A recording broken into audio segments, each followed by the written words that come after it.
this is actually the very first quick flanges that we've performed in Canada.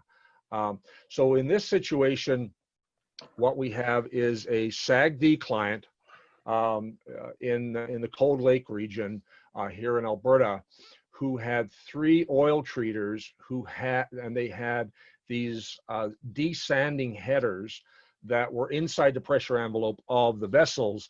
And as you can see in the top left-hand corner, the fabricator didn't use standard flanges. They manufactured some plate, and they made these plate flanges, you know, had just gotten terribly corroded, and they were getting leaks and whatnot, and it was causing some efficiency issues with the inside the vessel with desanding and dewatering.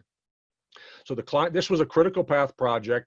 The client had 3 vessels, a total of 30 flanges inside confined space. They had a massive critical path schedule. This project of replacing these 30 flanges was 3 weeks in their plan, massive cleaning, steaming, and degassing of the vessels, confined space, breathing air for the welders, man watches. You know, you can imagine the entire requirement for confined space welding and cutting.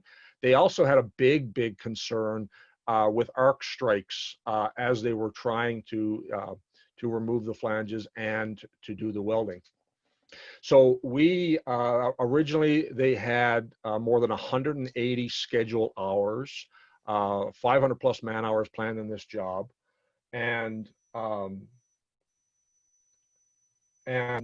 sorry, I'm just turning on my video here. I forgot that I didn't have it on.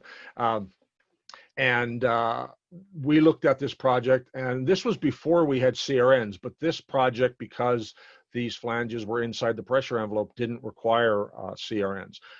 We were able to go into this vessel with cold work. We cold cut these flanges off, fit it. We removed and installed each flange in about 25 minutes. And the entire project to replace these 30 flanges was 2.5 shifts. And so there was a massive, significant savings in terms of time, in terms of safety, and in terms of cost. The client didn't share what a 3-week welding project in confined space was, but surely it was in the hundreds of thousands of dollars, and we were a fraction of that cost. So this is a SAGD example.